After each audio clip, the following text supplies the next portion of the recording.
Hello,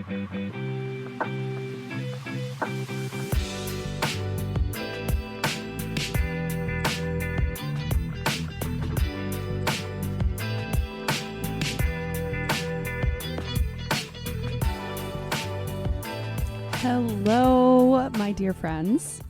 Welcome to Lead to Gold, the podcast devoted to discussing all things growth and wellness.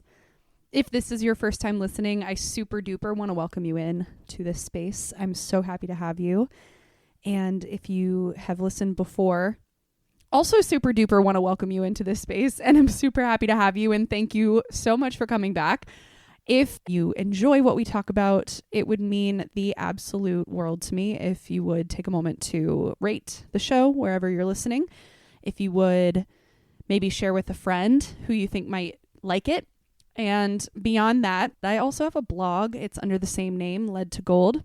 And I post here every other Monday, and I post on the blog every adjacent Monday for the time being. So if you are super integrated into the Lead to Gold space, you are getting something from me every single Monday, which is great if you're into that. And the very last thing that I will mention there is that if you just kind of want to stay up to date, I also have cute little newsletters that come out once a month. They get sent to your email. And they are very non-spammy, very fun and cutesy. And they also include an exclusive Spotify playlist based on whatever zodiac season we happen to be in. So if that interests you, you can subscribe to my email list. I would also love to give the caveat super duper quick that I am currently training my new kitten to not get into all of my big plants. And she's being a little heathen right now. So if we have any weirdness going into this episode or any weird pauses, I'm going to do my best to edit them out. But just know that that's probably why. I am literally sitting next to this giant plant that she's obsessed with. It's a monstera, and spraying her every time she tries to dig her little paws in there because she's just obsessed with getting into everything right now. She's entering her terrible teenager phase. But we love her anyway because she's so cute. Anyway, I wonder what's up in your all's world right now. For me, it is the end of my summer. And by the time this episode is coming out, it will be 2 days until I return back to work for the 2024 school year. And that is crazy to me. It has felt like such a short summer, and I'm not super duper thrilled about it, but at the same time, by the time we get here, I'm always at least a little bit ready and more willing to go back. I'm super excited about my schedule this year, so we're getting into the swing of things with that. I'm also doing my best to kind of lengthen summer as long as I can. So, you know, it's still August, it's mid-August. I'm gonna do my best to make the entire month of August still feel like summer, even though I do have to go back to work. And one thing that I've been doing to try to implement that is I have a to-do list that I keep, and normally during the school year, it is full of to-dos for school. But I am trying something a little different, and I am promising myself that I won't fill the to-do list with anything work-related until September. So in other words, obviously, I'm still going to have things that I need to do for work, but I'm trying to keep my actual to-do list focused on leisure, focused on like little projects that I've been working on and getting those things done and having fun while doing it, which kind of brings me to the topic for today's episode. If you read the title, then you know we are talking about hobbies and leisure time. That's exactly what we are here to do. So I'm excited because it is a little bit of a lighter episode than some of the things we've been talking about. And I think we need that right now because, as we have also been talking about, there's just a lot going on and the world is a little bit scary right now. So that's where we're at. I want to keep things light. I want to talk about some fun things, but also, as the title of this episode might lead on to, I feel like so many of us still even have a way of making hobbies, aka the things that are supposed to be fun and enjoyable. We still have a way of making those things stressful. I want to talk about why that might be, why we feel that way, why we might feel like we have too many hobbies, if there is such a thing, and what to do about that and embrace instead. So, also just a quick little life update, and this is really nothing crazy going on, but just like how I've been feeling lately. I have been feeling pretty demotivated. I don't know if that's even really the right word, but I've been a little bit less active as of late. I think that tends to happen in the summers for me just because it is my time to rest and quite literally not do anything if I don't want to. But I have never been the kind of person who is cool with just like laying on the couch all day. I like to go out. I like to do things. I like to be outside as much as I possibly can be. And that is something that I do still implement and have been implementing this summer. But I have also just been feeling a little bit demotivated and a little bit, I guess, unexcited for the days sometimes when I know that I don't have anything going on. Today would be a perfect example because I am trying to get my sleep schedule back in order for going back to work. I set my alarm for 8 a.m. this morning and I woke up, turned it off, went back to bed, did not get out of bed until noon, and I kind of hate that. Like, I hate that, actually. I super hate that. So that would be a good example. It is now around 6 o'clock and it feels like my day is just getting started because I stayed in bed so long, which isn't great. And the reason for that, I think, is just because I didn't have anything planned for the day. I have effectively nothing to do other than record this podcast. So I don't even have to do that today, but I'm kind of like making myself because I'm like, well, I got to do something today.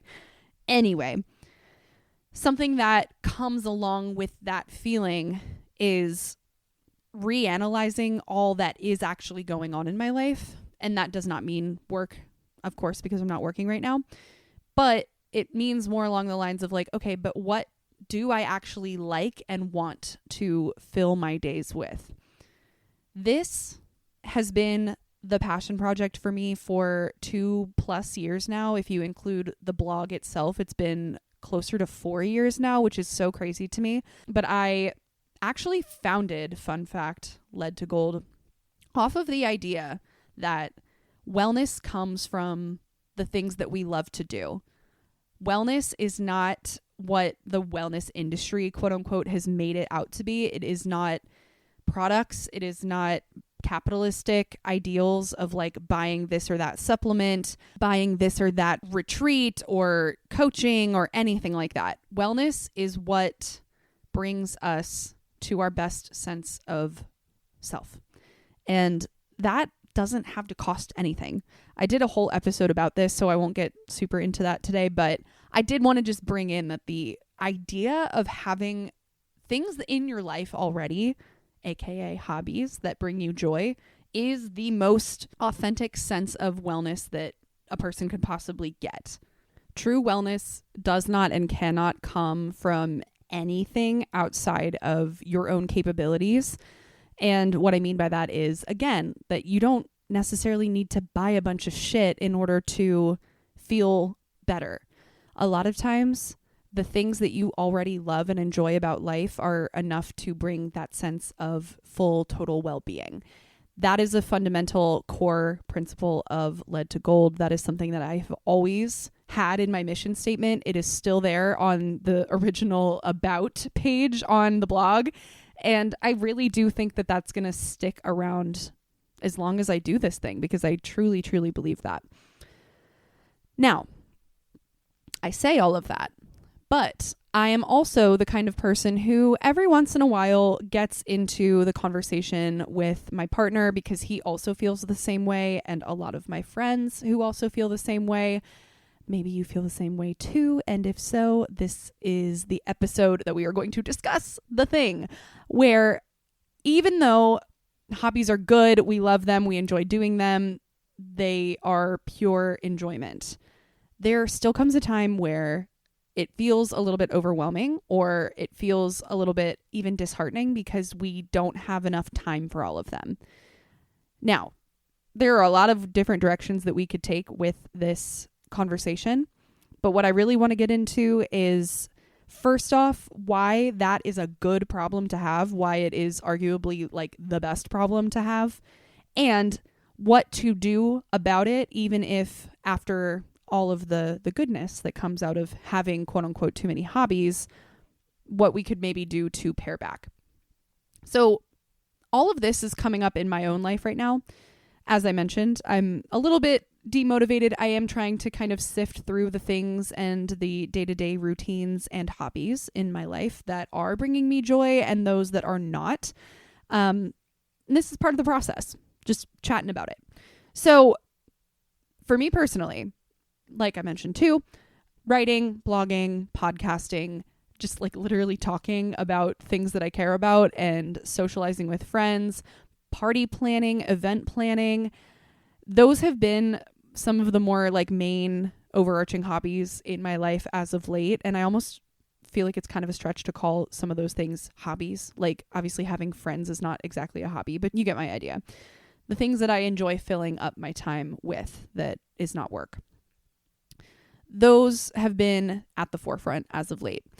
What I haven't really spent any time talking about on Lead to Gold at all is that I'm also painting a lot lately.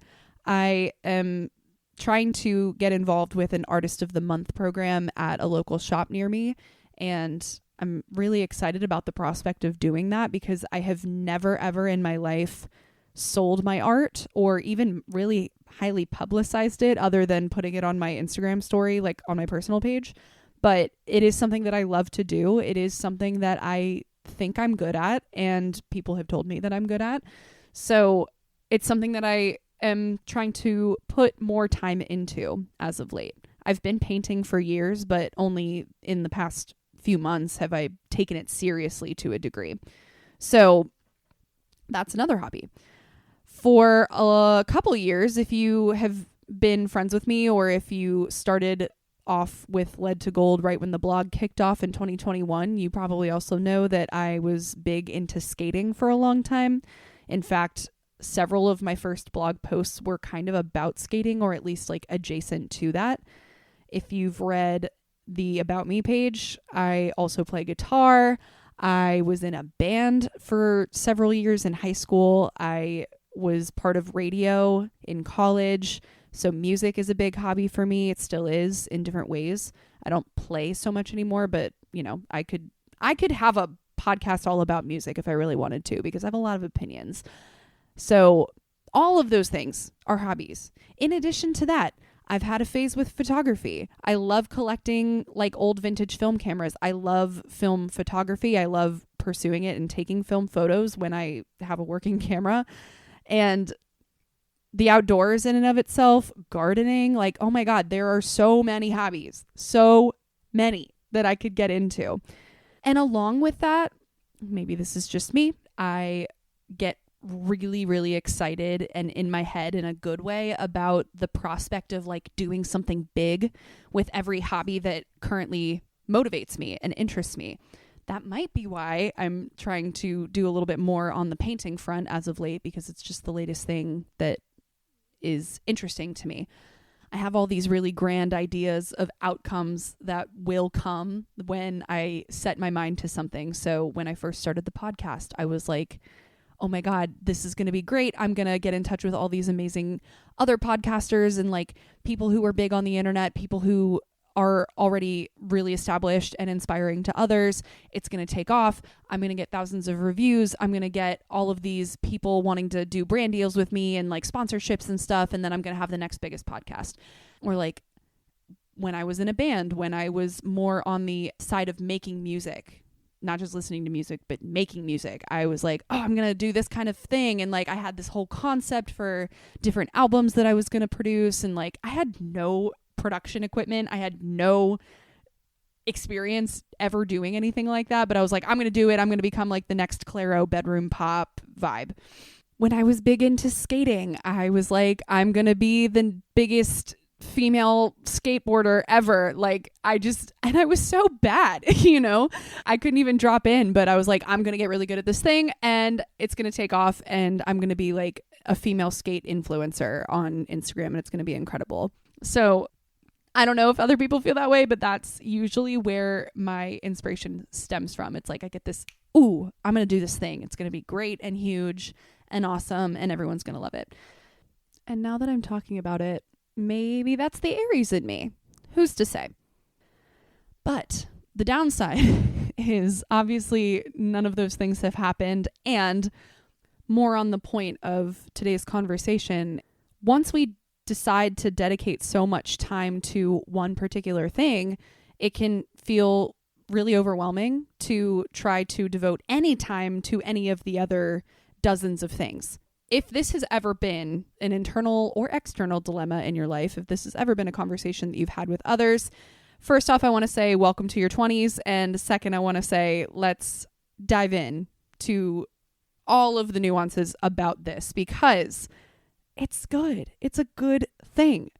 This is a note to self and also a note to anybody who is in the same headspace. Why having quote unquote too many hobbies is the best problem that you could possibly have. First off, it shows that you have a zest for life. It shows yourself, like it is affirming to know that so many things interest you, so many things call to you, and that effectively means that life itself is inspiring. That's great. That is an amazing characteristic to have. If you enjoy a bunch of things, if so many separate facets of life and things that you could get involved in bring joy to you, that does so much for your innate wellness. I can't even describe all of the ways in which that is a good thing. The other thing, though, and this is something that most people would probably jump to as soon as anybody is like, oh, I have too many hobbies, I have too many things going on. If you dedicate even a little bit of time to all of those hobbies every once in a while, even not like practicing your craft, but just enjoying them, thinking about them, researching them, anything at all, you are effectively also diversifying your skills and improving multiple skills at the same time. That's really great. That could not possibly be a bad thing, to be skilled at and or interested in multiple things. That's a great thing. I want to give a caveat here because what this conversation is not about to be is anything remotely close to having a bunch of hobbies for the sake of diversifying your skills so that you can enter a profession or like look good on a resume, look good on paper, impress people. Like that is not at all where we are going with this. That's not what hobbies are about, is the main prerogative there. Hobbies are meant to be enjoyed. Point blank, period. Hobbies are meant to be fun. If they are not, then they're not hobbies. If you don't find joy in a specific thing, for example, a lot of people's hobbies are going to the gun range and shooting. Not mine. Could not be further from a hobby of mine. I don't like guns. I don't like weaponry. I don't like that. It's too loud. It's too destructive. Not a fan. If you are a fan, you go do that thing. Not for me. It's not a hobby of mine. So same thing goes with any other hobby that maybe has at one point entered your life and you no longer find joy in it. Then it's not a hobby, and that's okay. The point is, we want to fill our leisure time with the things that are actually enjoyable for us. And it is not about, I think a lot of people know this and are talking about this now, but it is not about getting better at that thing. Unless that's your goal, great. But like hobbies are not something that you inherently have to be good at or have to practice routinely in order to get good at them. Hobbies can just be a thing that you enjoy. I happen to think I am a pretty good painter, but I also just find it really fun and really relaxing. So if I wasn't a good painter, I would probably still be doing it because it's just nice for me. It's just enjoying that time where I'm literally not thinking about a single other thing other than what is in front of me and what color is going to look good and how I should mix this and how much water I need. Like, It's just honestly therapeutic for me. That's one example of many. We do not do hobbies to become masters at them. It's great to have a diverse skill set, but we do not do hobbies for that purpose only. Does that make sense? I hope so. I definitely also want to touch on the idea that, and I think this is also kind of like going back to where I get a little bit overwhelmed about all of the hobbies that I want to invest time in, because it is a very common practice and a very common mindset in a capitalistic society to try to make something big out of your hobby, make something big and impressive and profitable out of your leisure time. I want to urge everybody to try to unlearn that mindset if you're in it, because I know I am, and I know one of the first things I thought about when I wanted to start podcasting was, how am I going to monetize it? Guess what? I've been doing it for almost 2 years. I make $0 from this. Zero. I never have. And maybe I will someday. That'd be cool. I'm definitely not opposed to it, but I had to learn that that is not enough for me to continue doing this podcast. I have to do it because I genuinely enjoy it, not because I am seeking to profit from it. Because if you ask me, if you profit from something also, it's not a hobby anymore. It becomes your profession. We have entered a time on social media and just culture in general that wants everybody to monetize everything, because we are in late stage capitalism, and that is what tends to happen. Is money becomes more important than anything else, and it becomes more scarce than anything else for a lot of people. It becomes more valuable than most other things, and a lot of people are really struggling right now. So it is very enticing to see that rhetoric that you can make this amount of money in a month by doing the thing that you love, or like you can quit your corporate job and go live by the beach and sell this thing in your part-time, and like it's kind of just like a side hustle. Yeah, the side hustle culture. You know what I'm talking about. That has become such a huge discourse, and the enticing side of it is, oh, well, you'll get to do more of what you love because you won't have to work so much. Great. Life doesn't work that way. It sounds like a really wonderful thing. It is not that easy for 99.9% of people. So I want to also put that out there just to say that it is not by any means impossible to bring your hobby into your profession. It is not by any means impossible to monetize those things that you love to do, obviously, because if we couldn't do that, we wouldn't have artists and musicians and authors and motivational speakers. All of those things rose from passion, and people can obviously profit off of those things. That's incredible. And if that is your goal, by no means should you not try to pursue it. My point is that hobbies are meant to be fun.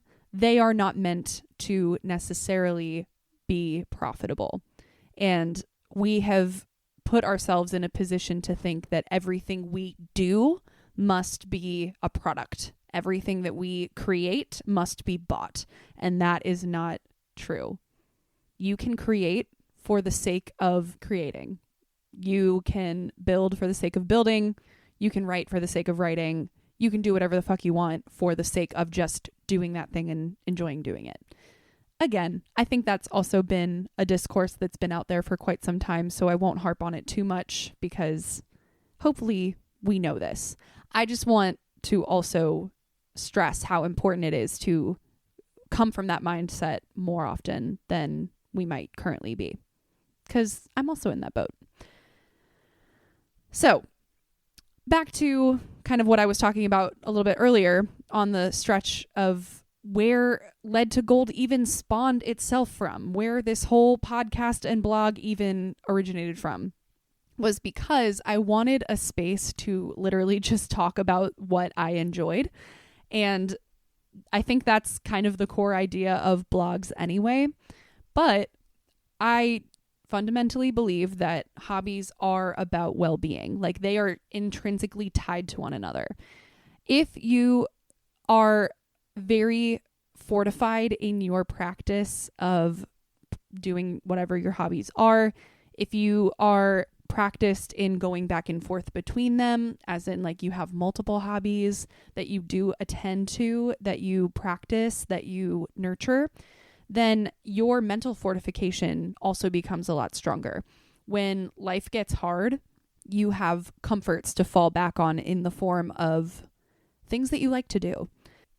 I mentioned that painting is therapeutic for me. That tends to be the feeling that comes from a lot of hobbies, is that it's either therapeutic or it's motivating or it's exciting, or the payoff when something is done is so great. Like, it just gives you all of these endorphins and makes you want to keep doing it over and over and over.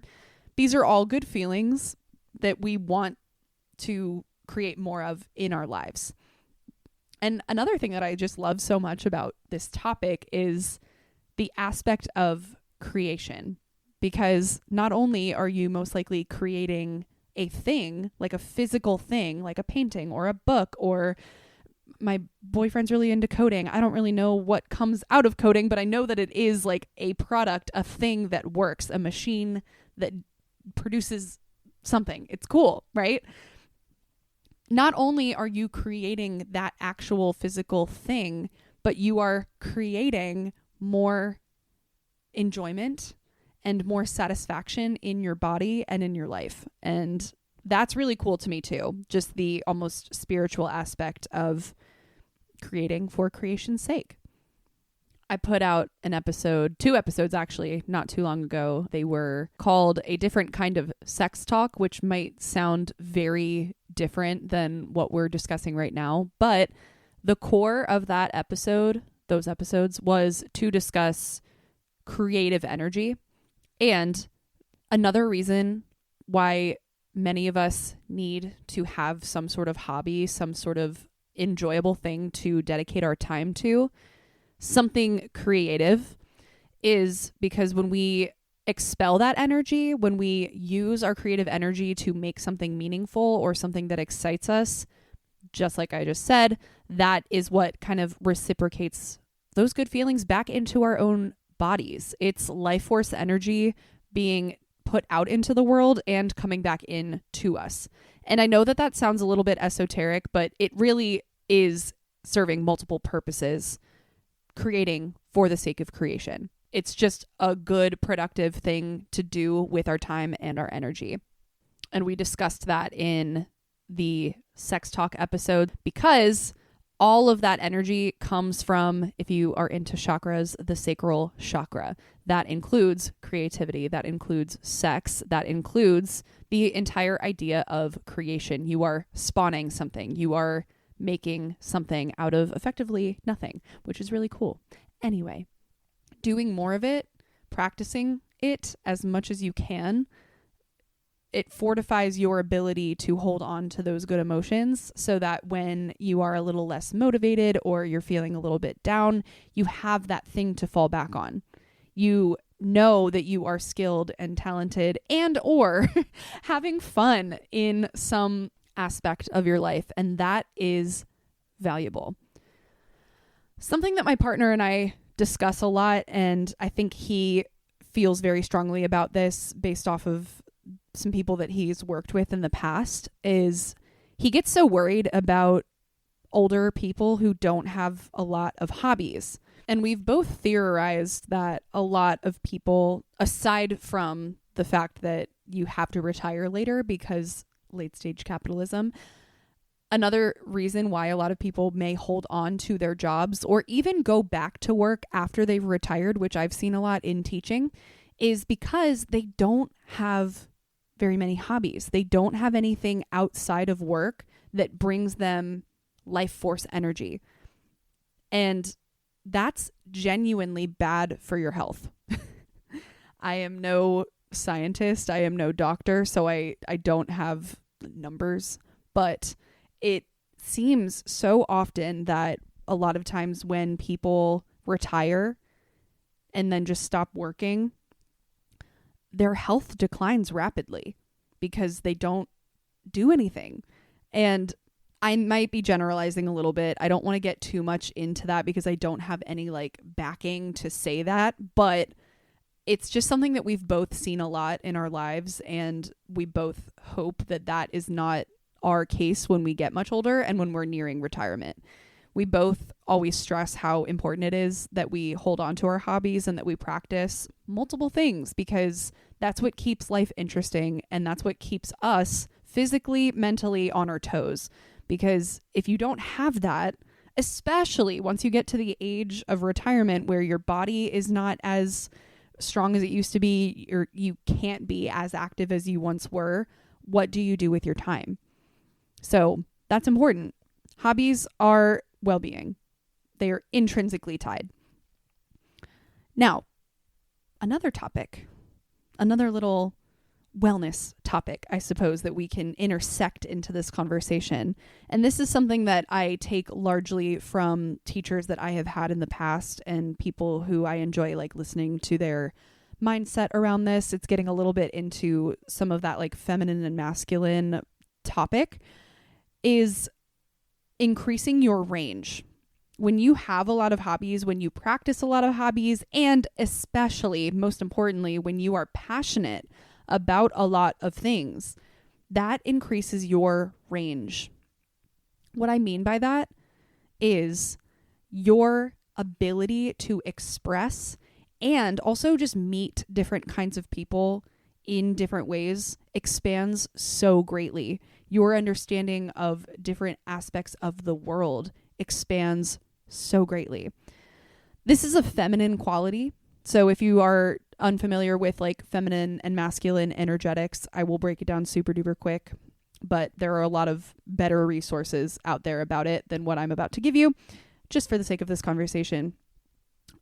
Feminine energy is at its core just energy, whereas masculine energy is depth and presence. You can almost think of masculinity or the masculine energy as like stillness, calm, centered, quiet, whereas the feminine is energy. It goes all over the place. It's chaotic. It's fun. It wants to experience everything, do everything. That is creativity at its core. Creativity is feminine. Hobbies are feminine, especially if you are somebody who enjoys multiple hobbies and you practice multiple hobbies.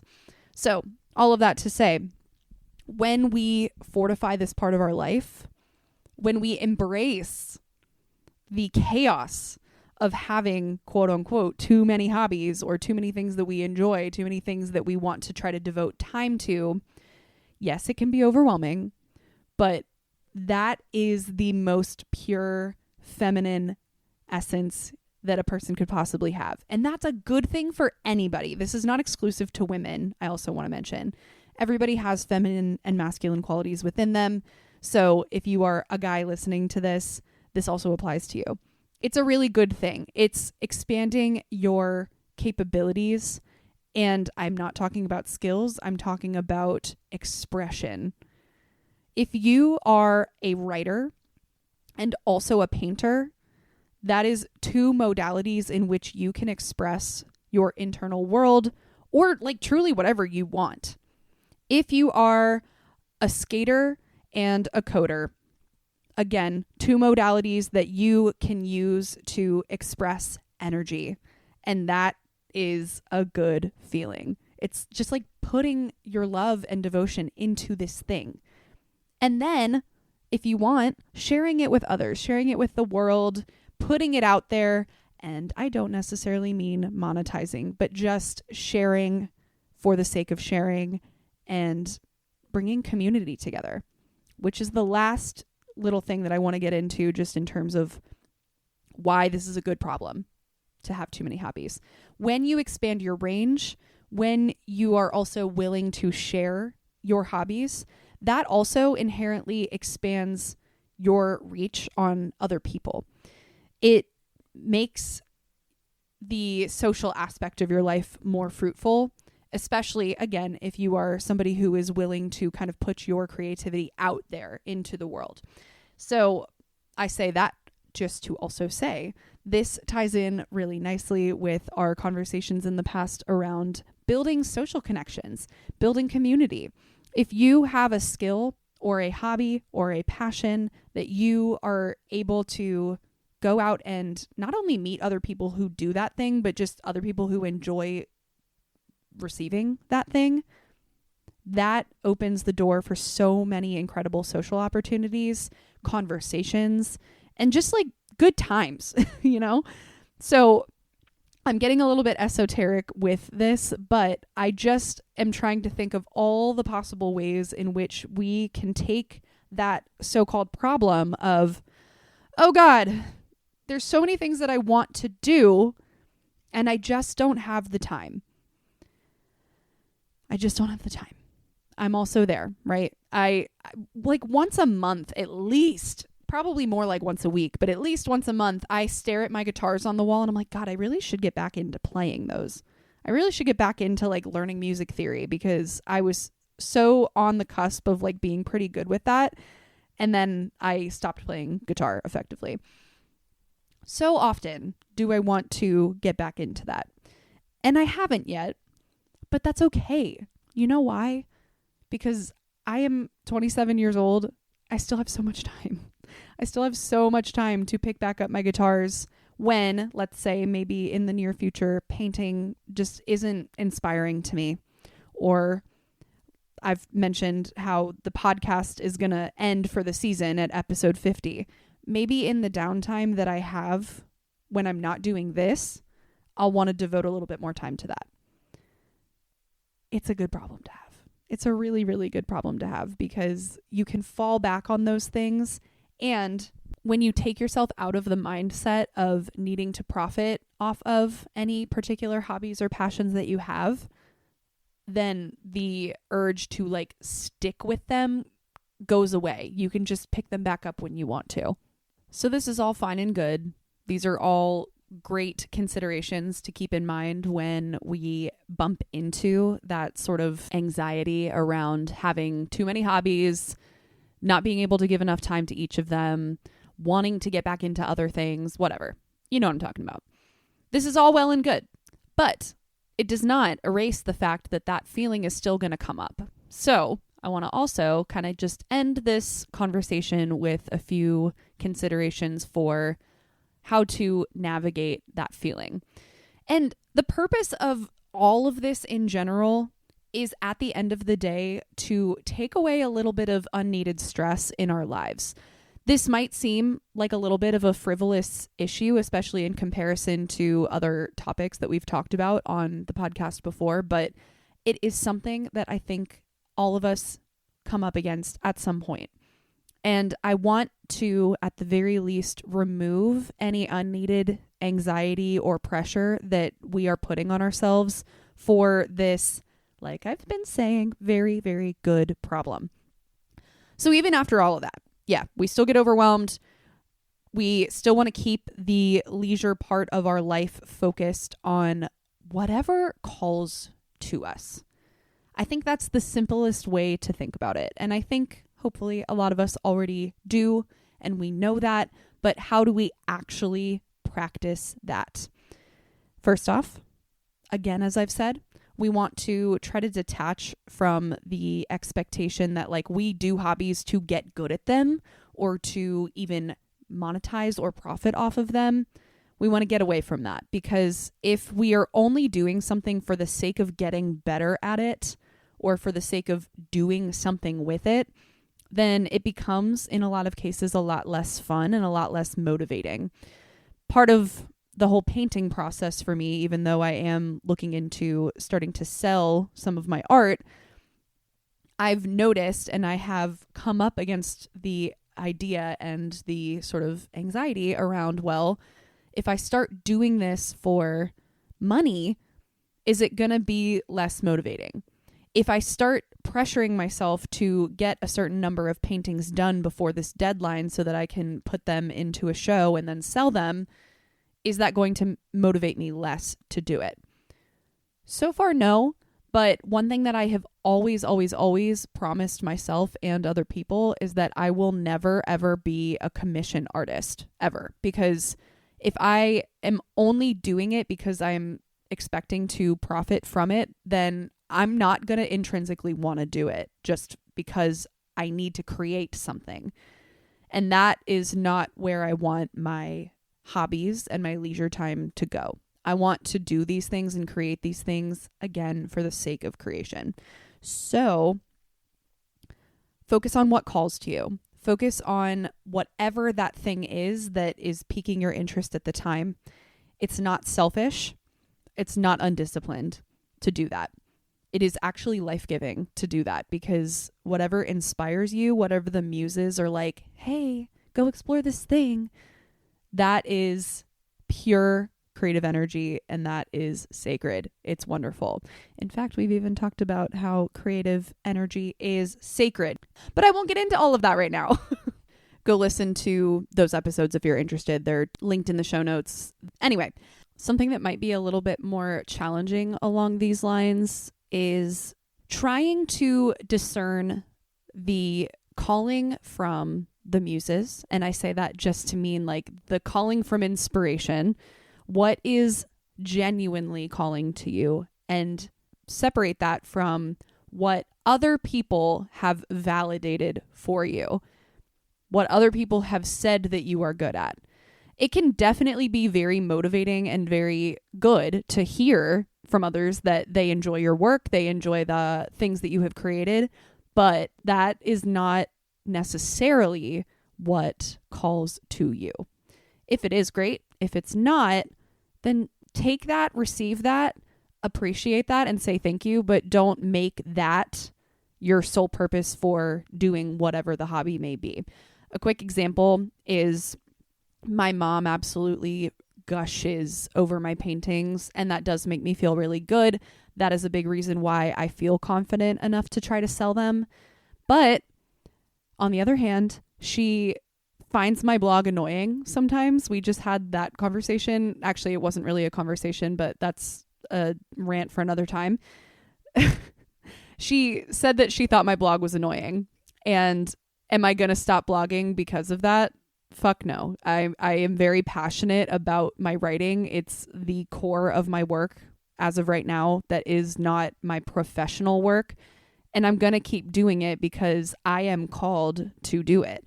So just try not to let other people's voices influence what you are interested in too much. Do the thing because you want to do it, not because other people think you're good at it or don't think you're good at it. That's all I wanted to say there.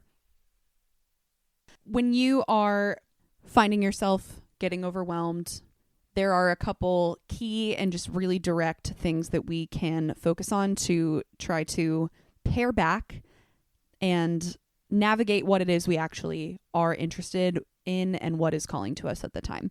So truthfully, it just kind of comes down to prioritizing. Earlier today, in preparation for recording this, I literally journaled with the prompt of what is calling to me. So I just had to sit for a minute, and this doesn't even necessarily relate to hobbies, but just what are the things in life that are calling to me right now? What are the things that I keep thinking about? What are the thoughts that I keep having? What are the healthy escapes that I am finding myself wanting to do more and more?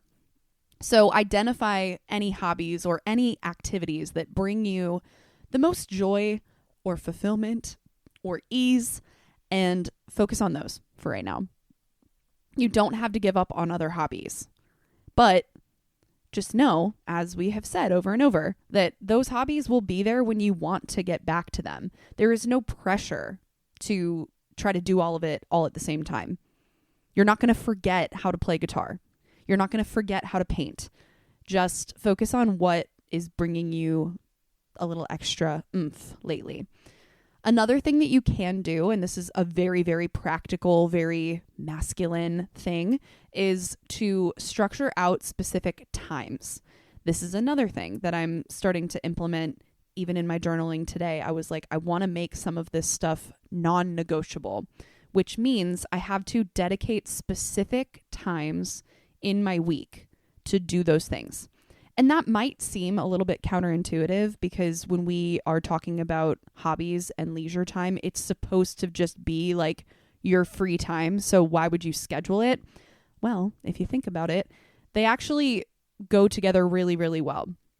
If you are finding yourself to be just a busy person in general, maybe you have a lot of work, maybe you have deadlines that you need to meet, maybe you have a lot of social upcoming events and time commitments and all of these things that kind of get in the way of your leisure time, find moments in your calendar where there is nothing and literally stick in there 30 minutes. I'm going to sit down and I'm going to play guitar.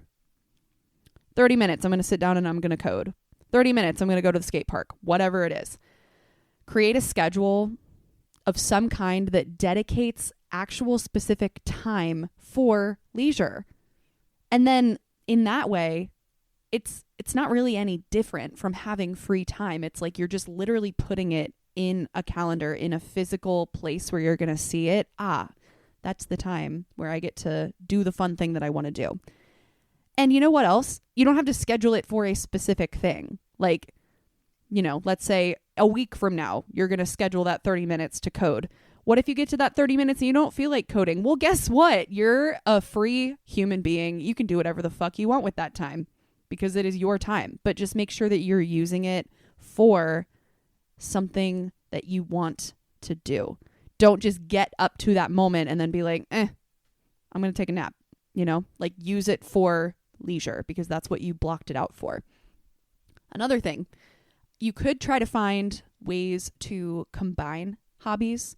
For example, if you enjoy the painting, if you enjoy going on walks, oh my gosh, take your art supplies into the woods and do a little something live in that moment. Double time. That's incredible. That's great. And then now you've found a way to kind of merge the two things and have effectively created more time for other things. That's such a fun thing to try to do. If possible, try to set that intention, see if that works with any of the multiple hobbies that you enjoy. And then the final thing that I will say, and yet again, another big thing that I'm trying to do for myself in this area and in a lot of areas in general with routine, is just to set goals. So establishing like small achievable goals for each hobby. Again, this is not something that we are doing to only build skill. This is not something that we are only doing to get better, quote unquote, at, so that we can then eventually create something profitable. I've already said that enough. We know that that is not why we are doing these hobbies. What I think would be potentially really helpful, depending on what you're into, as far as setting little goals when you do whatever this hobby is just to like see what comes out of it. And maybe there's something in doing a hobby that you're like, I really need to do that thing more often. Maybe if you set yourself a goal, and I'm just using the same example that I've been using, I had a goal for July to complete 3 new paintings. For me, that is like a little bit of a stretch, but not too much that I'm going to feel daunted by it. It's something that I could realistically sit down and make time for. And guess what? I did make 3 paintings. That was my goal. I met it. Maybe in August, I'll do 5. Who's to say? But those are the kinds of things that if used properly and if it applies to whatever your hobbies are, it could help you get that extra little motivation to actually do the thing. And that's always a good thing. Above all, find balance in it and do not put pressure on yourself or force yourself to do anything that you are not called to doing. That's it. This doesn't need to be hard. It just might need to be rethought, or we might need to unravel ourselves from some old patterns that we have had and some old ideas that we have held on to of what the purpose of doing these things are. I say the purpose for hobbies is to enjoy them and to not really have any expectations or large, lofty goals coming out of them. They are just for the sake of doing and enjoying. What is life if it is not to be enjoyed? You know what I mean? Maybe we're getting a little repetitive here. So I'm going to end this little conversation for now. As per usual, if you have thoughts or feedback or any practices that you use to try to balance out this part of your life, I would love to know. If you want to share them with me, as per usual, you can let me know on Instagram. You can email me. All the links for all the things are in the show notes. And I am super duper happy to hear from you. So whatever you got, send it my way. Let's finish up today's conversation with our little game of We're Not Really Strangers.